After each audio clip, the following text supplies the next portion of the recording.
Gracias, Pastora Lili. Buenos días, familia. Buenos días. Wow, qué bueno es Dios. Y qué bueno poderlo alabar. Dice, bueno es alabar al Señor. Bueno es cantar salmos a su nombre, pero bueno es servirlo. Bueno es honrarlo, no solamente en un espacio como este, sino también en casa, también en la empresa, también en la calle, por todas partes. Vamos a representar bien a Dios. 2020, vamos a representar bien a Dios. Donde quiera que nos desenvolvemos, allí el Señor será glorificado. Bueno, hemos estado compartiendo la vez pasada, el domingo pasado, pues como seguimos nuestra devocional. Si usted no tiene el separador de febrero, no sé si ya se acabaron todos o no. El de enero. Si usted no tiene el separador, puede conseguirlo, puede adquirirlo. No tiene el recargo del 6% de incremento, no, sigue igual. Así que para seguir las lecturas bíblicas de donde surgen los temas que compartimos, y entre ellos las cuatro negociaciones que hizo Faraón o intentó Faraón con Moisés para seguir reteniendo al pueblo de Dios o algo del pueblo de Dios. ¿Quiénes se acuerdan de hace 8 días? 2 no negociables. ¿Cuáles fueron? Muy bien, que no se convirtieran, ¿verdad? Que no se convirtieran, es decir, que siguieran en la tierra, que lo que tenían que ir a hacer lo hicieran ahí en Egipto, es decir, que no hubiera una salida, que se mantuvieran bajo el esquema, bajo el dominio, el gobierno de las tinieblas. Ese fue la no conversión. Hay posiblemente personas que asisten a las iglesias y tienen algunas costumbres de iglesia, pero no se han convertido realmente en su vida, en la totalidad de su vida. ¿Recuerdan lo que leíamos 1 Tesalonicenses 1:9? Conversión es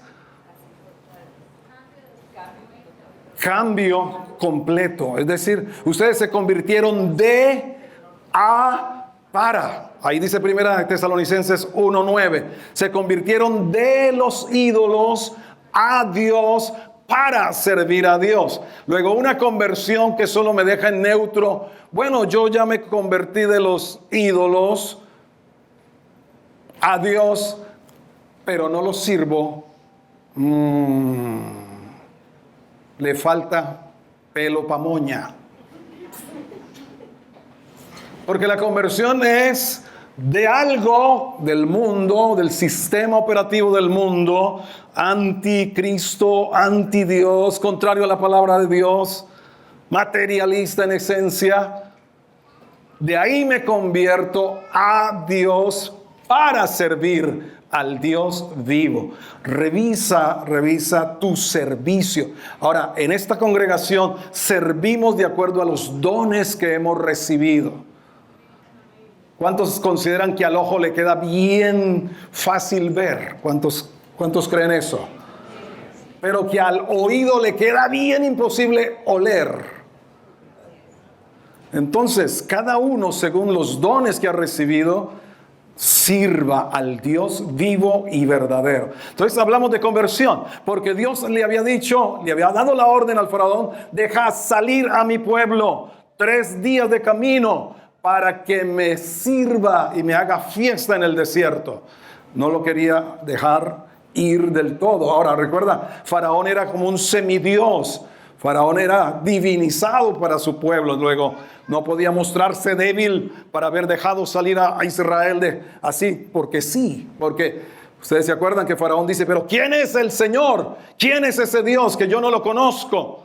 Entonces cuando se reta a Dios, Él se deja conocer. Por eso todas las plagas que vinieron para darse a conocer, porque Faraón quería retar y quiso retar a Dios. Pero la segunda negociación, ¿cuál fue? Bueno, salgan de aquí, pero no tan lejos. Esa fue la segunda negociación. Si van a salir, no se vayan tan lejos. Entonces, ¿qué entendimos que era esa negociación? ¿Falta de qué? De consagración. Falta de consagrar. ¿Y qué decíamos que era consagrarse? Dedicarse. Ser santo. La palabra dice, sed santos porque el Señor es santo. Puros en pensamientos, palabras, acciones. En lo íntimo del corazón dice, bienaventurados. ¿Cuántos quieren ser bienaventurados? Bienaventurados los limpios de corazón, porque ellos verán a Dios aún donde nadie más lo ve. Verán a Dios aún en las cosas más difíciles por las que hayan que atravesar. Pero verán a Dios si tienen un corazón limpio. Consagrarse. Es un llamado no solo para los primeros días de un año. Consagrarse día a día. Consagrarse, dedicarse. Ponerse en las manos de Dios. Señor, aquí estoy. Lo que soy, lo que me has dado, puesto a tu servicio en el altar.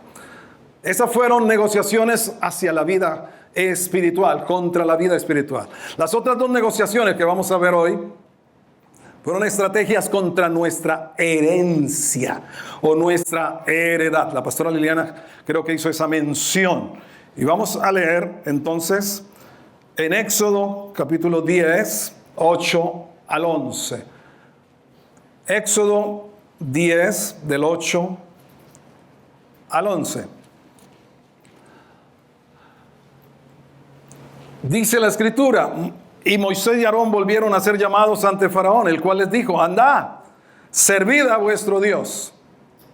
Ahora, ya el Señor le estaba apretando cada vez más, ¿no? Le estaba apretando con las plagas que habían venido. Y pregunta Faraón, ¿quiénes son los que han de ir?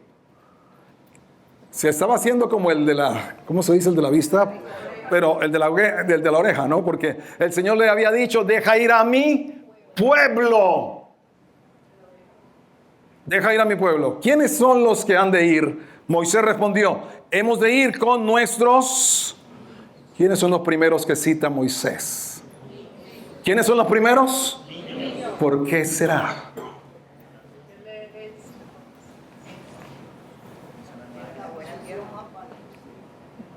Hemos de ir con nuestros niños y con nuestros viejos.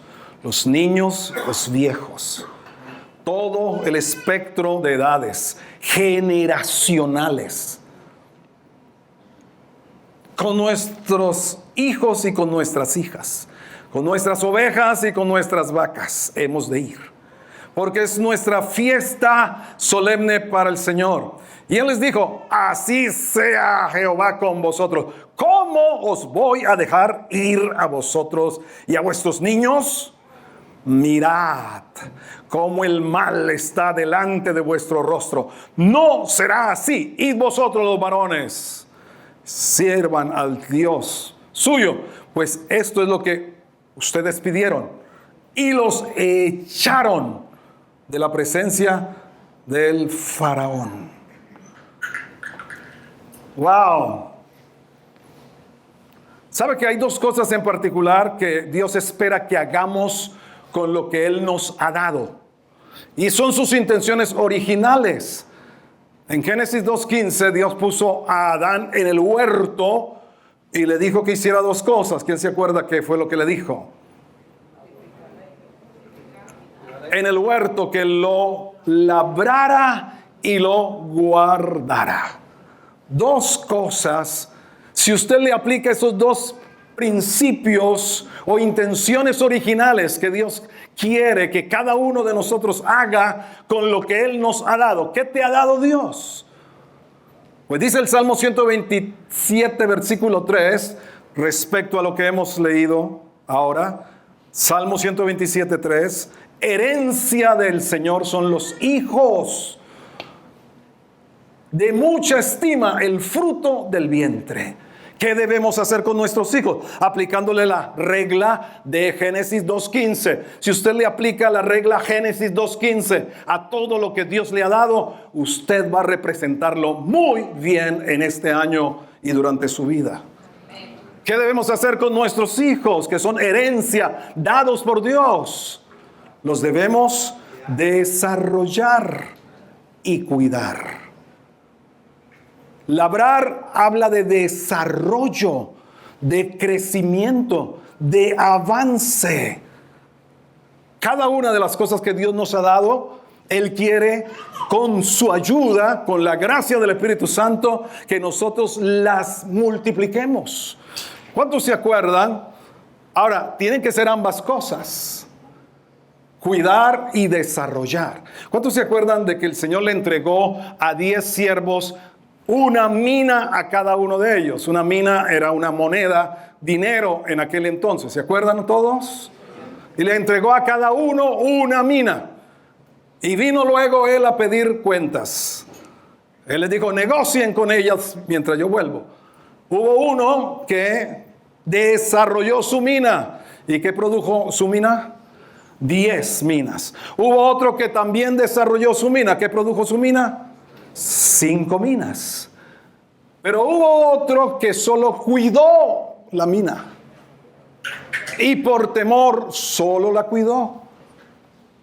Y la guardó. Y no la desarrolló. Y vino el Señor y le dio pao. Lo reprende.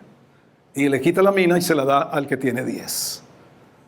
Porque el Señor espera desde el origen, desde los comienzos, que lo que Él nos dio a nosotros, la tierra misma, los hijos, los dones, los talentos, no para sentarnos encima de ellos, sino para desarrollarlos. Alguien dijo que el lugar más rico de una ciudad es el cementerio. Y todos nos quedamos así como a ver, déjeme masticarlo. Que el lugar más rico de una ciudad, pensábamos que era pues el banco. No, el cementerio. Y decía, porque allí quedan enterrados sueños, visiones, talentos, dones que nunca se desarrollaron. Tal vez muchas veces por temor a avanzar, a emprender, a lanzarse. Entonces, 2 cosas debemos asegurar que hacemos con la herencia que el Señor nos ha dado, como leemos en el Salmo 127:3, que son nuestros hijos. Somos responsables con la autoridad que Dios nos ha dado. Pero alguno dice, pues yo ni siquiera me he casado, ni tengo todavía. Bueno, vaya aprendiendo, mijito. Vaya aprendiendo desde ya. A muchos de nosotros no nos enseñaron. Y entramos al matrimonio. Y no hay universidad para ser padres, no hay universidad para ser esposos, y entonces hemos cometido un poquito de errores, ¿verdad? Pero qué bueno, jóvenes que están aquí, que puedan entender, no solamente a nivel de los hijos, sino de todo lo que Dios te ha dado. ¿Qué has hecho con lo que Dios te ha dado? A estas alturas del partido, ¿qué has hecho con lo que el Señor te ha dado? Te pedirán cuentas. Yo les he dicho que leo libros y se me quedan como 3 o 4 frases. Oren por mi memoria, por favor. Tengo muy buena memoria como para los nombres de las personas. Pero leo 2 o 3 libros, leo un libro y se me quedan 2 o 3 cosas. Pero me pareció muy interesante en ese libro Una vida con propósito, de Rick Warren. Tal vez algunos lo hayan leído. Una de las cosas que me quedó fue lo siguiente. Él dice, tiene sentido que al final delante del Señor nos presentaremos y nos hará 2 preguntas. La primera pregunta es, ¿qué hiciste con el regalo de la salvación en la persona de Jesús? La humanidad solo tendrá 2 opciones. La pregunta es, ¿qué hiciste con el regalo de la salvación y de la vida eterna que te di en Cristo Jesús? Y solo habrá 2 tipos de personas. Unos que digan, no me importó, no me interesó. Otros que digan, lo recibí, creí en Él. Eso va a determinar el destino eterno. ¿Dije qué? El destino eterno. ¿Qué va a determinar el destino eterno? Lo que hayamos hecho con el regalo de la salvación y de la vida eterna. Tu destino eterno está en juego ahí. Pero la otra pregunta tiene que ver con esto que estamos compartiendo hoy. ¿Qué hiciste con lo que yo te di? ¿Qué hiciste con lo que yo te di? Entonces unos dirán, bueno, una mina, me dio otra mina, 5, 10. ¿Qué dijo el Señor? Serás puesto sobre 10 ciudades, sobre 5 ciudades. de acuerdo a lo que hayas hecho, escucha bien. A ver, ráscate la oreja así, a ver, ábrete allá. Si el tímpano está arrugado por el frío. Lo que tú hayas hecho con lo que Dios te ha dado determinará qué harás en la vida eterna. Porque hemos creído que la vida eterna, según la mitología griega, será estar en una nube tocando un arpa. No. La vida venidera, si esta vida tiene sentido y propósito, ¿por qué pensar que la vida venidera es una vida sin sentido y sin propósito? Pablo dice a los corintios, ustedes juzgarán ángeles, ustedes juzgarán naciones. De acuerdo a lo que tú hayas hecho con lo que Dios te dio en esta vida, serás puesto en autoridad, en influencia. Será lo que tú tendrás en la vida eterna. ¿Quedó claro eso? ¿Sí o quedó muy duro? No, está bien. Es tiempo de animarnos, ¿verdad? Es tiempo de revisar qué estoy haciendo con lo que Dios me ha dado. Y en el tema de los niños, de los hijos, ¿sabes? Anoche nosotros hemos hecho y hemos bajado un poquitico la cruzada todos contra el abuso infantil. Aquí se ha dado ese curso, se ha llevado a ciertos sectores de la ciudad, pero necesitamos seguir. ¿Sabe que el faraón es tipo de quién? El faraón, dijimos hace 8 días, es tipo del diablo, de Satanás. El mundo, Egipto es tipo del mundo. ¿Sabes que Faraón atacó a Israel antes de las plagas? Lo atacó decretando la muerte de los bebés, de los varones. Ustedes conocen la historia porque la leímos al comienzo de Éxodo. Ya Faraón se había ensañado para tratar de cortar el crecimiento, el fortalecimiento de Israel. Entonces, asesinar a los niños varones lanzándolos al río Nilo. También como una forma de ofrenda, porque el Nilo era una deidad para los egipcios. ¿Sabe? Hay una predilección del diablo para destruir la niñez. Las cifras son realmente escalofriantes. Y anoche, antes de acostarme, y esa es la manera en como yo sé que Dios quiere que hablemos algo, cuando hay Dios pone sin ninguna razón aparente, pero me llegó un artículo que lo he posteado en mi Facebook, lo pueden leer ahí. Pero miren lo que dice ese artículo. Red de pedofilia en la ONU. El ex alto comisario Andrew McLeod, creo que pronuncié mal, pero Andrew sí está bien. Y ahora que viene Eugene, tengo que pulirme en mi inglés. Andrew McLeod denunció que unos 3.300 funcionarios de ayuda humanitaria de la ONU han cometido más de 60,000 abusos contra menores en 90 países en 10 años. Los enviados a traer ayuda humanitaria. Eso está posteado ahí. Los niños son como eso que quiere el enemigo destruir. Eso es lo que quiere matar, destruir, robar, matar y destruir. En especial los niños. Porque son el tesoro más preciado de cada una de nuestras familias. Para nosotros la generación bendita y poderosa. Y como iglesia estamos determinados a todos nuestros esfuerzos, a no limitar recursos para entrenamientos, capacitaciones. Es más, las personas que quieran trabajar con los niños tienen que pasar muy rigurosamente por filtros, porque no se puede cualquier persona trabajar con niños. Debemos guardarlos, cuidado. Jesús reivindicó a los niños. ¿De qué manera? Usted lo pueden leer en Marcos capítulo 10, 13 al 14. Mira, la cultura de aquel entonces había hecho de los niños de segunda, de tercera, de cuarta. Y vemos aún en países donde son abusados laboralmente, por no decir sexualmente, en tantos lugares. Pero dice en Marcos, y el capítulo 10, versículo 13 al 14, y le presentaban niños para que los tocase. Y los discípulos reprendían a los que los presentaban. Viendo Jesús, se indignó. Los discípulos, creados en una cultura en donde los niños y las mujeres no tenían mucho valor, estaban allí haciendo de barrera de contención para que Jesús no los bendijera, no los tocase. ¿Y qué dijo Jesús? Después de estar indignado, Jesús se indignaba.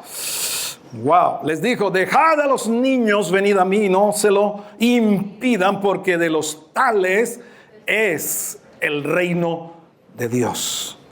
De cierto os digo que el que no reciba el reino de Dios como un niño no entrará en él. Y tomándolos en los brazos, poniendo las manos sobre ellos, los bendecía. Faltó ahí esos dos versículos.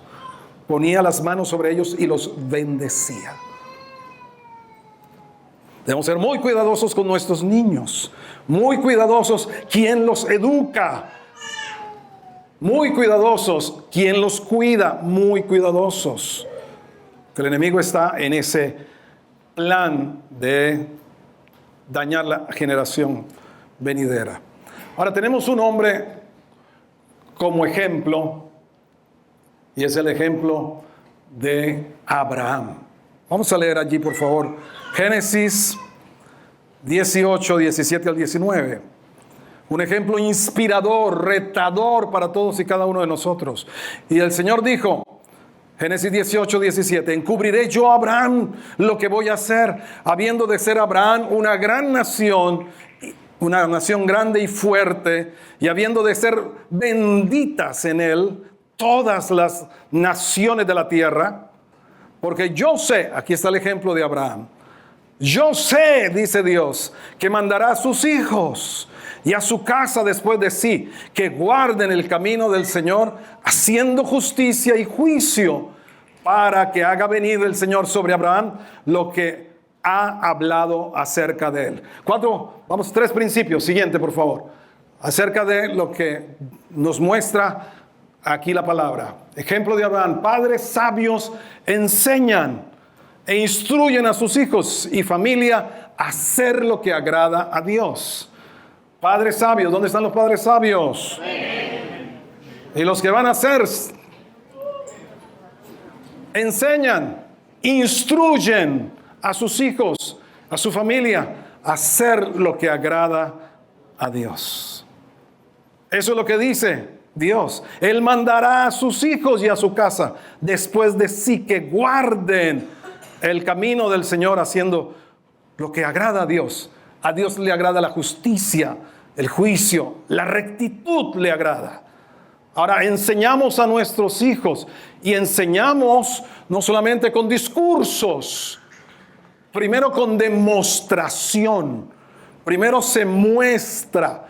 ¿Sabe que esa fue la pedagogía de Jesús? Si ustedes leen en Hechos capítulo 1, dice lo que Jesús comenzó a hacer y a enseñar. La pedagogía bíblica no es solo de discurso, sino de demostración.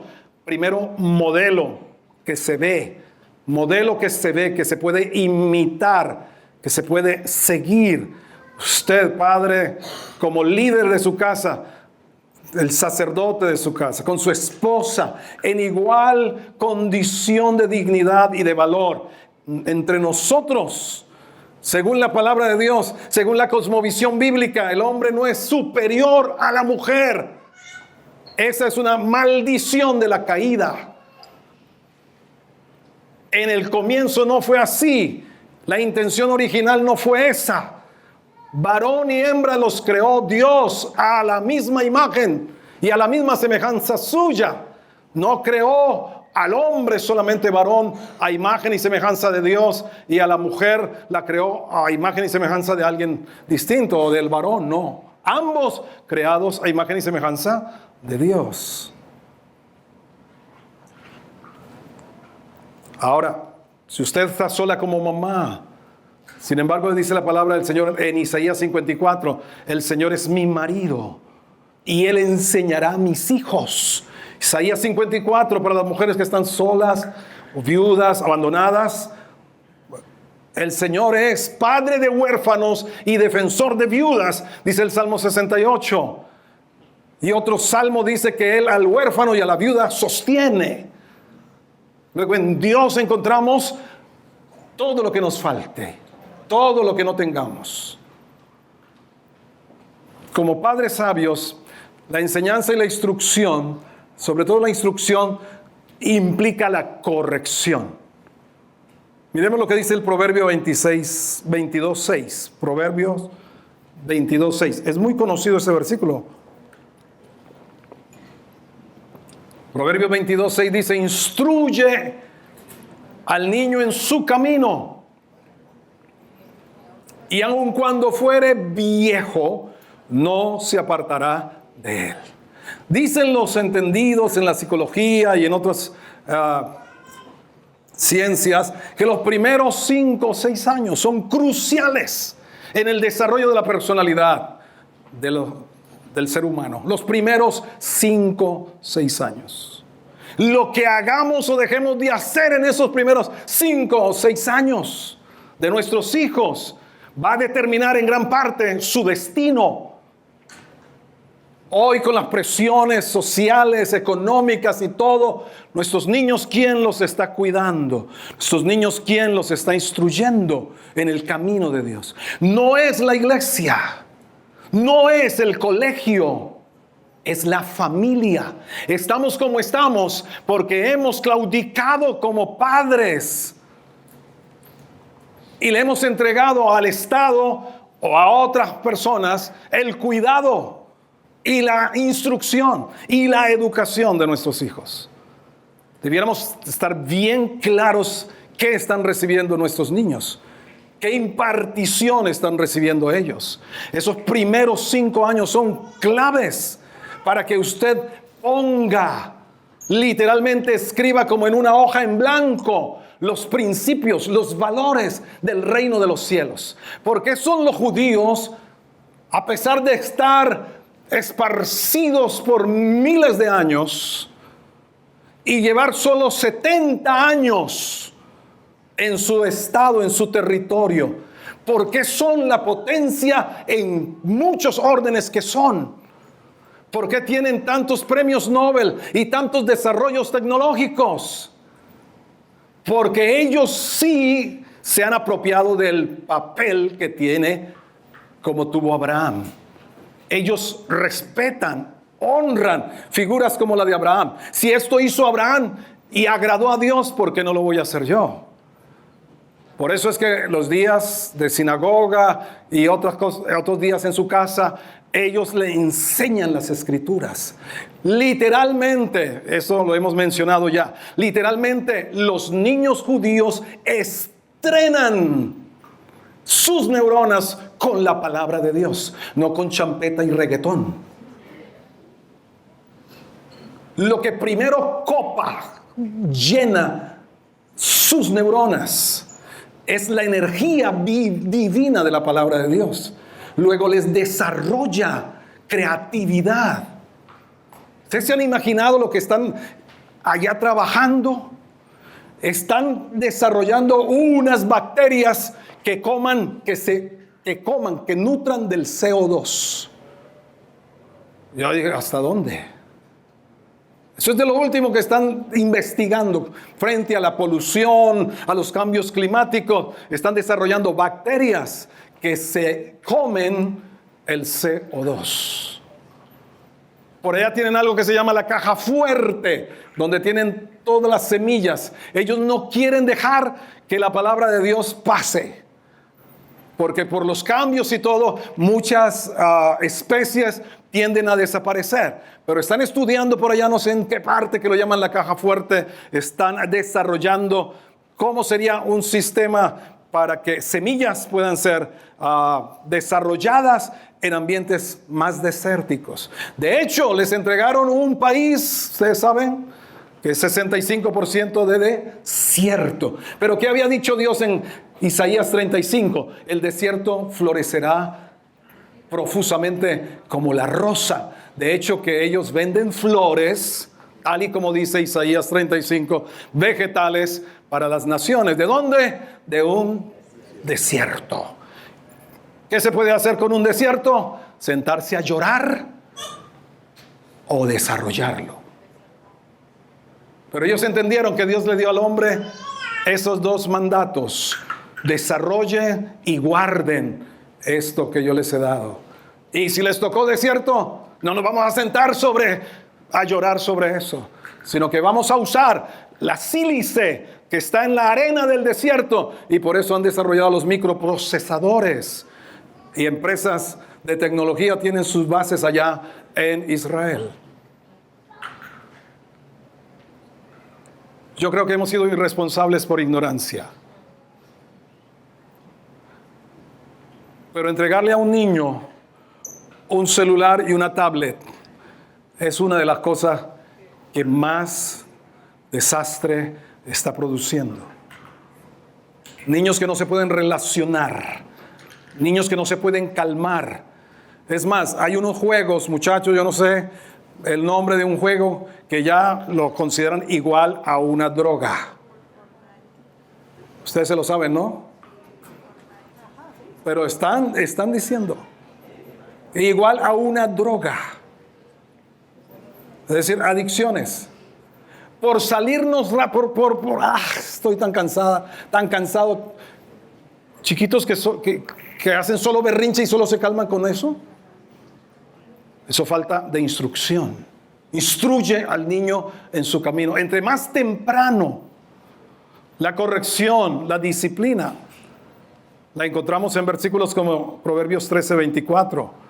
El que detiene el castigo a su hijo aborrece.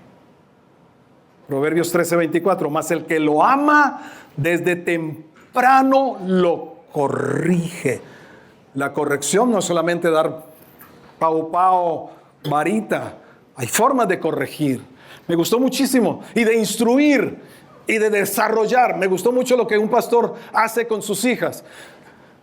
Si sus hijas pequeñas cumplen con ciertas tareas, él las recompensa, las premia de vez en cuando. Pero le dice: te voy a dar esta chocolatina porque hiciste la tarea, pero te la vas a comer mañana. Así que póngala sobre la repisa y te la comes mañana. ¿Qué está desarrollando? Autogobierno. ¿Sabe por qué necesitamos tantas leyes por fuera? Porque no sabemos gobernarnos por dentro. Cada vez más leyes, más prohibiciones, más cosas. ¿Por qué? Porque el hombre no ha sabido gobernarse, autogobernarse. Es decir, usar el dominio propio. Bueno, yo me quedé aquí y acá nos quedamos demasiado. Padres sabios se aseguran de dejar un legado piadoso más que una herencia. ¿Cuántos se han dado cuenta que las herencias se han dado para que las familias se desbaraten después? Pero gloria a Dios, espere la herencia también de su casa. Pero más importante que herencia material es lo inmaterial, que es un legado. Un legado es una senda de integridad. Mi papá, mi mamá, yo los veía cuando la cosa se ponía difícil, que ellos juntos clamaban a Dios. Y yo vi cómo el Señor traía los recursos, cómo el Señor proveía y no nos dejó desamparados, porque no hay justo desamparado ni su descendencia que mendiga el pan. Un legado de fe que le dejes a sus hijos es más y muchísimo más que un carro. Un legado de integridad, como dice el proverbio. Camina en su integridad el justo y sus hijos son dichosos después de él. Yo me pongo a pensar de los niños cuyos padres salen en las fotos como corruptos, como ladrones. Yo me pongo a pensar de esos hijos. Dice, camina en la integridad del justo y los hijos son dichosos después de ellos. Han dejado un camino, un legado de sabiduría, un legado de temor de Dios. Que no digan los hijos, mi papá es uno en la iglesia, es otro en la casa. Eso no sería dejar legado. Esto es cuando el Señor dice, porque después de sí, está ahí escrito en la porción, porque después de sí, eso es dejar un legado.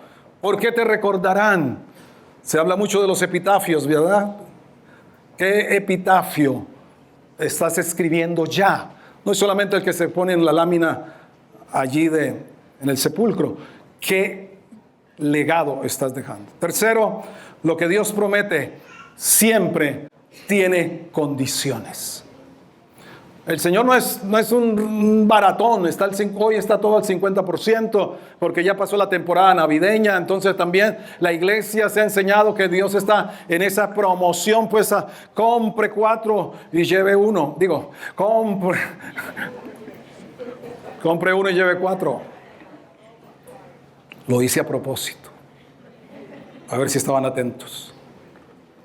No, todo lo que Dios ha prometido tiene condiciones. Dígale que está al lado suyo. Condiciones. Tiene condiciones. ¿En dónde está eso? Cuando el Señor dice, para que haga venir, en la lectura de Génesis 18, para que haga venir el Señor sobre Abraham lo que ha hablado acerca de él. ¿Cuántas cosas no han acontecido porque no hemos sido responsables con cuidar y desarrollar lo que ya Dios nos dio? El que es fiel en lo poco será puesto en lo mucho. Entonces podemos estar haciendo declaraciones de fe y ayunando y para que algo de esto suceda, y no que no haya que hacerlo, pero si yo no estoy obedeciendo, pues no me va a sobrevenir lo que Dios ha prometido, porque Él lo dice muy claro. Él hará esto, Abraham hará esto para que yo haga entonces venir todo lo que he hablado acerca de Él. Rápidamente, la segunda estrategia de negociación contra nuestra heredad. Bueno, esta es una pregunta para cada uno de nosotros. Dios confiaba en Abraham. ¿Puede confiar en ti? Porque Dios dijo, yo sé. Yo sé. Y creo que Abraham todavía no tenía hijos. Pero nuestro Dios sabe, ¿verdad?, el futuro antes de que comience. Antes de que la historia comience, Dios sabe el final. Y Él dice, yo sé que Abraham va a ser diligente en enseñar, en instruir a sus hijos para que hagan lo que a mí me agrada. Es una pregunta para cada uno de nosotros. Dios confiaba en Abraham, que haría lo que todo padre, según la palabra de Dios, debe hacer.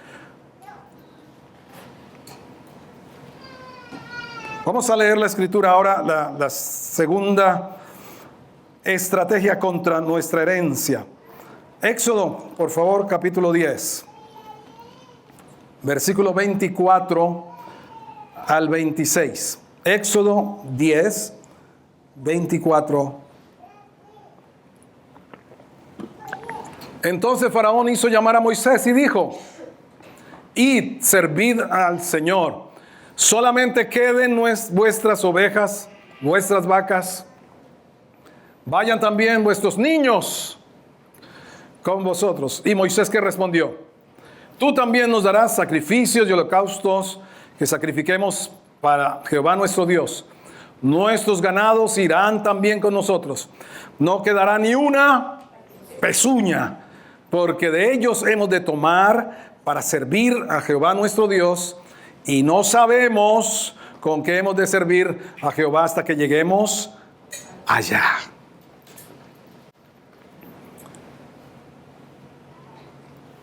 Esta estrategia era mantener los recursos en cautividad. Los recursos. En aquel entonces la riqueza se medía por las cabezas de ganado. Era una cultura agrícola y agropecuaria. Entonces la riqueza se medía del tamaño de los rebaños y demás. Faraón quería mantener esas riquezas bajo su gobierno, retener en cautividad los recursos. Una estrategia para impedirnos. Creo que la pastora Brenda estaba hablando que no solamente lo que Dios pone en nuestra mano es para nuestro sustento, sino también para poder servir, honrar la obra de Dios entre nosotros. La Biblia dice en Proverbios, que es conocido por todos, capítulo 3 de Proverbios, por favor, versículo 9, honra al Señor con tus bienes y con las primicias de todos tus frutos, y serán llenos tus graneros con abundancia, y lagares rebosarán de mosto. ¿Cuántos quieren que no haya escasez en la casa? ¿Los demás? También, digan, también. Aquí dice una condición, lo que Él ha prometido, si honramos al Señor con nuestros bienes. Algunos han dicho, pero si Dios es espíritu, ¿para qué las cuestiones materiales, las ofrendas, diezmos, primicias, para qué? Pues vamos a ver algunos principios al respecto.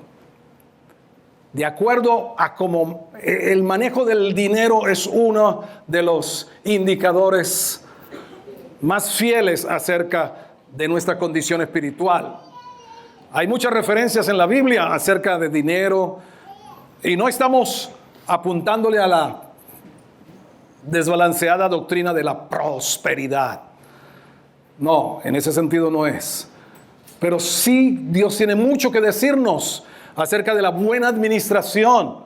Tiene mucho que decirnos acerca de las deudas, de las fianzas. ¿Cuántos están hoy pagando por haber fiado a alguien muy conocido? Pero los proverbios decían eso: ¿por qué te quitarán la cama de debajo de ti por darle fianza a alguien? Pero es que la cultura nuestra, la cultura. ¿Sabe? Hay una cultura del cielo que debe reemplazar toda cultura que no trae beneficio a nuestra vida. Dios tiene mucho que decirnos a nivel de la vida financiera, de la vida laboral. Y todo lo que dejemos sin consagrar, estará en esclavitud por el mundo. Y seamos honestos, de lo más difícil, ¿cuántos dicen amén? No, todavía no he terminado. De lo más difícil de consagrarle a Dios es el dinero. De lo más difícil.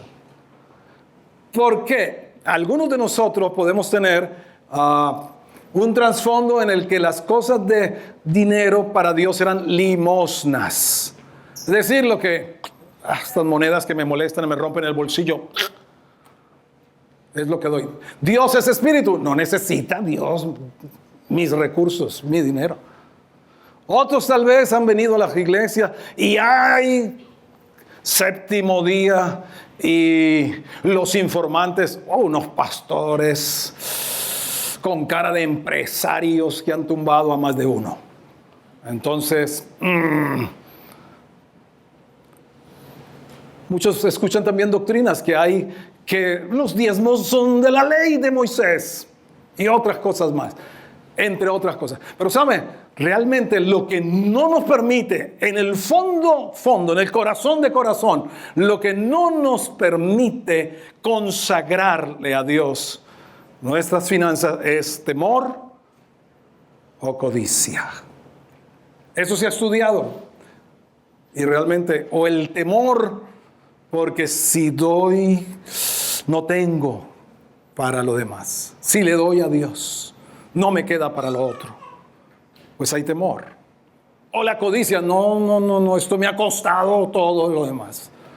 Entonces aquí hay unos principios rápidamente. La forma en que usamos el dinero expresa la condición del corazón. Donde esté el tesoro, ahí estará el corazón. Una de las cosas que más exactamente muestra la condición del corazón es el manejo que doy al dinero. ¿Me maneja el dinero? ¿Me gobierna el dinero? o gobierno el dinero. Se ha dicho que pueden ser el peor de los amos, el dinero, o el mejor de los siervos, el dinero.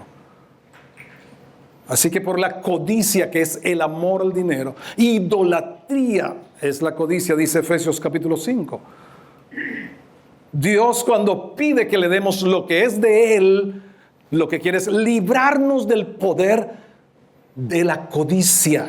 ¿Por qué? Porque la codicia nos cambia como la adoración nos transforma.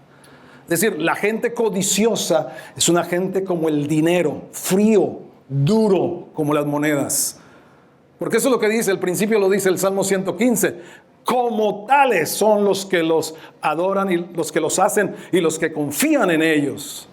Entonces esto es vital, esto es importante en nuestra vida, de que el tesoro sea Jesús y no las cosas materiales. Jesús dijo que no se podía servir a dos señores, porque o se servía a uno y se aborrecía al otro. ¿Y qué fue lo que puso Jesús allí en Mateo 6:24? No podéis servir a Dios y a las riquezas. Ahora, el asunto de la riqueza no es la riqueza por sí misma, es el corazón. ¿Dónde está? El Salmo dice, si aumentan las riquezas, no pongas el corazón en ellas. Eso está escrito en la palabra. Si se aumenta la riqueza, no pongas el corazón en ella, porque te va a atrapar y nunca va a ser suficiente. Y léase Eclesiastés, donde dice que así como aumenta la riqueza, aumentan los que se las consumen. Hoy en día están detrás de los aumentos. Las tarjetas de crédito están detrás de los aumentos. Las promociones están detrás de los aumentos. Si no hay sabiduría de Dios en el corazón para saber manejar los recursos y no ser manejados por ellos, nos vamos a ver que no habrá aumento que alcance. Que no habrá aumento que alcance si no tengo los principios de Dios en el corazón. Vamos, cada vez el dinero será más relevante en el mundo, aunque ya van a quitar el dinero físico, dicen por ahí, en algunos países ahora todo será transacción electrónica. Ahora, Dios es el dueño de todo. ¿Cuántos dicen sí, amén por eso? Amén. No, pero de verdad. Amén. ¿En serio? Amén. ¿Usted cree eso? Amén. Pues más le vale. Porque el Salmo 24:1, ¿qué dice? Del Señor es la tierra y su plenitud, el mundo y los que en él habitan. Solamente un detallito en sus Biblias, no sé, la versión que tenga, el Salmo 23 está aquí y el 24 al frente, no sé si en sus Biblias. Pero cuando dice, el Señor es mi pastor, nada me faltará, solamente hay que dar la vuelta y mirar por qué es eso una verdad de apuño. Porque el 24:1 dice, porque del Señor es la tierra y su plenitud, el mundo y los que en él habitan. Así que por eso es que nada me faltará. Bueno, eso es una... allí. Muy bien. Entonces, si el Señor es dueño de todo, ¿tú qué eres? ¿No le sale nada o qué? Si Dios es el dueño de todo, ¿usted qué es? Respecto de las finanzas, de los bienes materiales. Administrador, mayordomo. Exactamente. ¿Cuántos nacieron pues con la chequera debajo del brazo? ¿Cuántos llegaron a esta tierra? ¿Cuántos se llevarán algo de esta tierra? Desarrollamos. Volvemos al punto de que Dios lo que nos da para que lo desarrollemos, para que lo cuidemos y lo desarrollemos. Y también esta área financiera, Dios quiere que seamos sabios para desarrollar y no estar cautivos de las deudas. Una forma de esclavitud moderna, de esclavitud como Egipto, es la deuda. Bíblicamente, la economía es más de ahorro que de préstamo, bíblicamente. Y cada vez debemos ir como ajustándonos más a la palabra de Dios en todas las áreas de nuestra vida. Bueno, vamos a terminar. Dios ejerce soberanía. Es un principio que son de Dios. Soberano. ¿Cómo Dios puede hacer lo que quiere hacer para cumplir sus propósitos en tu vida?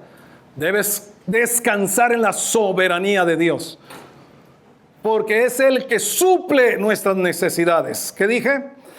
Dios suple las necesidades. Es lo que dice Filipenses 4:19. Cuando nosotros no entendemos esto, entonces nosotros literalmente no trabajamos para vivir, sino vivimos para trabajar. Escuche bien esto. Muchos hijos fueron dejados abandonados por causa de este cambio, de este paradigma, de que no se trabaja para vivir, sino que se vive para trabajar. ¿Y al costo de qué? Tener unos dineros más y entrar en deudas más y demás, al costo de haber dejado descuidados los hijos.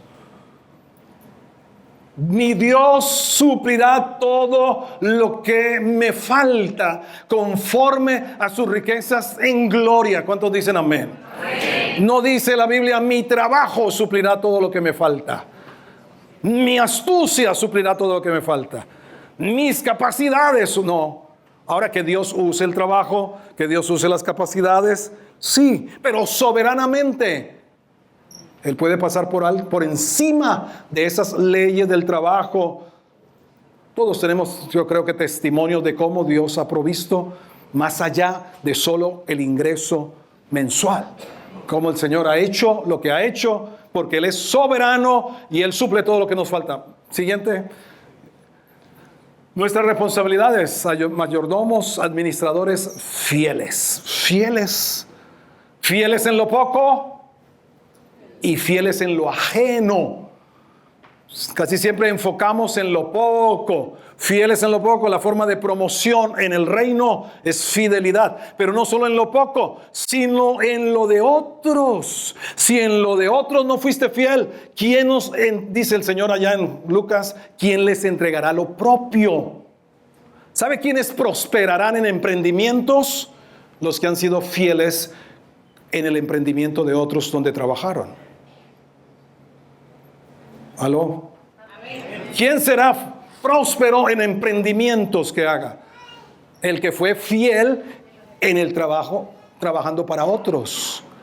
Allí está entonces labrándose su futuro en el presente. Dios sabe lo que es mejor. Bueno, el trabajo, Dios estableció que trabajáramos 6 días. Ya creo que vamos recortando, se va recortando y recortando. Pero 6 días trabajarás.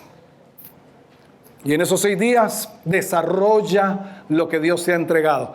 Si llegábamos con esa mentalidad, lo que Dios me ha dado, el trabajo que me ha dado, la profesión, el arte que me ha dado, es para desarrollarlo. Dios usa el trabajo para desarrollar tu carácter. No solamente para ganar dinero. El trabajo Dios no lo hizo como castigo. ¿Cuántos bailaron eso? Y cantaron el negrito del batey. Esa es la cosmovisión de la contrarreforma española. La cosmovisión bíblica de los reformados es que el trabajo es una bendición de Dios. El trabajo está antes de la caída. Cuando Dios lo puso en el huerto para que lo labrara, eso era trabajo. Solo que con la caída se complicó la cosa y había que sudar más. Y vino el mal natural y contaminó la tierra también. Y se puso más difícil. Muy bien. Todos los trabajos honrados tienen la misma dignidad. Me encontré esta foto del curso que se dio allá en las señoras de Juan Mina. Se les dio un entrenamiento de manicure y pedicure.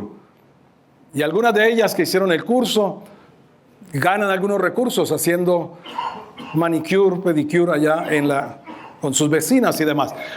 Todos los trabajos honrados tienen la misma dignidad. Todos los trabajos honrados. Aquí dieron testimonio acerca de alguien que por la necesidad de su casa tuvo que vender arepas, chorizos en la noche y todo lo demás.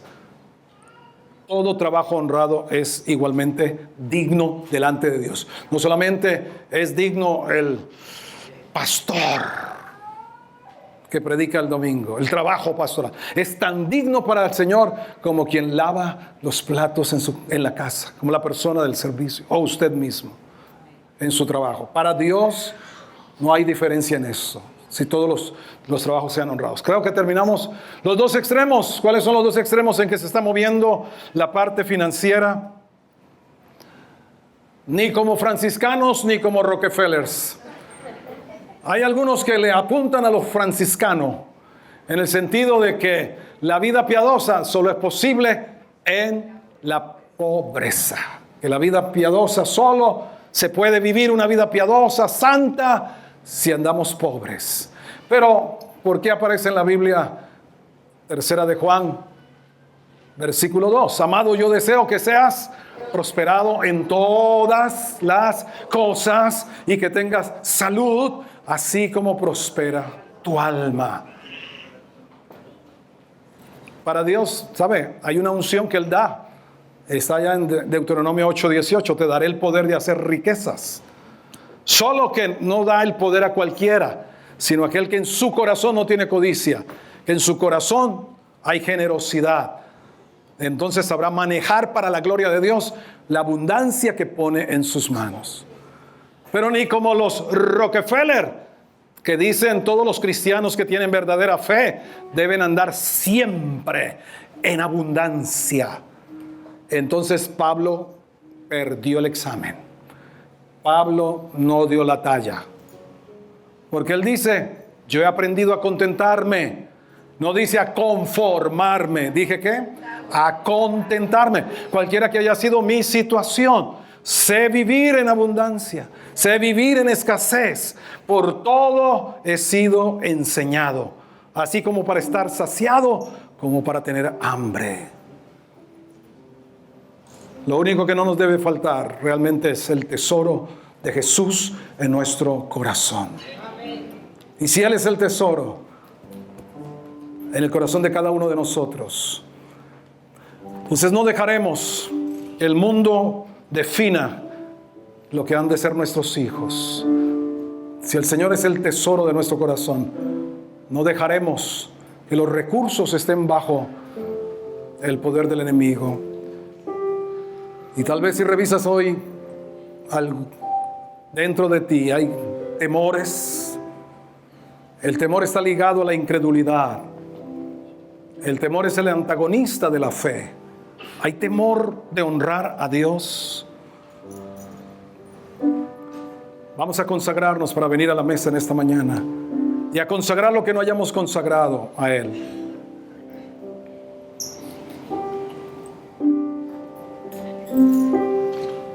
Dios quiere y ama la libertad de su pueblo, la libertad de sus hijos. El enemigo no quiere que seas libre. Pero Él vino para dar vida y vida abundante. Él vino para dar apertura de las cárceles, para dar vista a los que estaban ciegos, a los quebrantados de corazón, para sanarlos.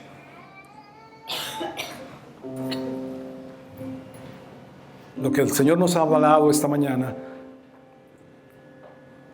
no lo olvides. Nunca lo dejes. Nunca desentiendas lo que Dios nos habla. Camina en ello. Obedece, aunque sea difícil.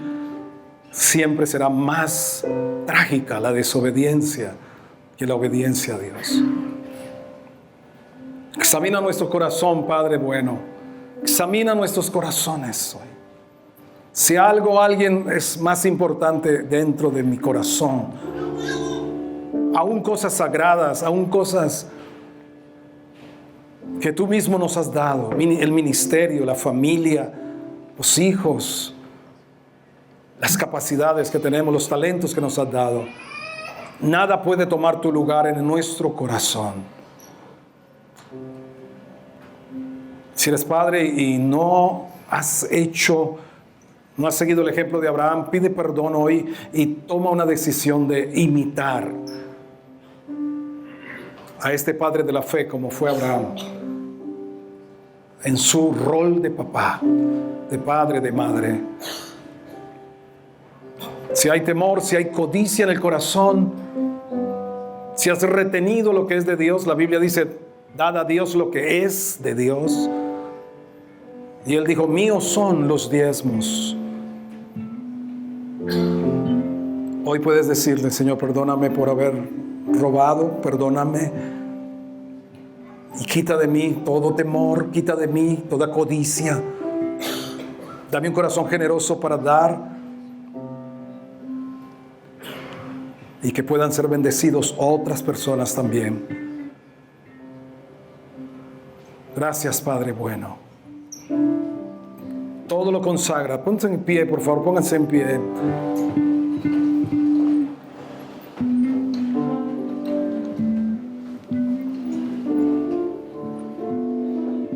Ponga su mano en el corazón, ponga su mano allí.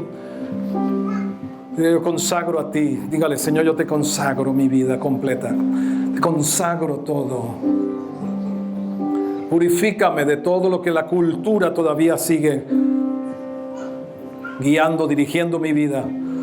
Pon tus palabras, tus leyes en mi corazón. Tú has dicho que escribirás en el corazón tus mandamientos para que te siga, te sirva. Consagro mi mente, consagro mi alma, consagro mi cuerpo para servir al Dios vivo y verdadero. A mis hijos también los consagro delante de ti. Me consagro a ser un padre sabio y fiel con ellos, con esta heredad. Me consagro para cuidar y desarrollar lo que me has dado. Consagro el área financiera. Necesito una intervención, no sé cuántos la necesitan en esa área para ser libres de toda esclavitud de las deudas, de toda la manipulación que usa el sistema de este mundo para tener esclavos. Señor, consagro nada, ni la punta de un dedo quede fuera de la consagración a ti, Señor, en este día, para venir a la mesa tuya, la mesa de comunión, la mesa de intimidad, y que no haya nada que no esté en el pacto contigo. Padre, en el nombre de Jesús, pueden pasar para recibir el pan y la copa. Pueden pasar, por favor.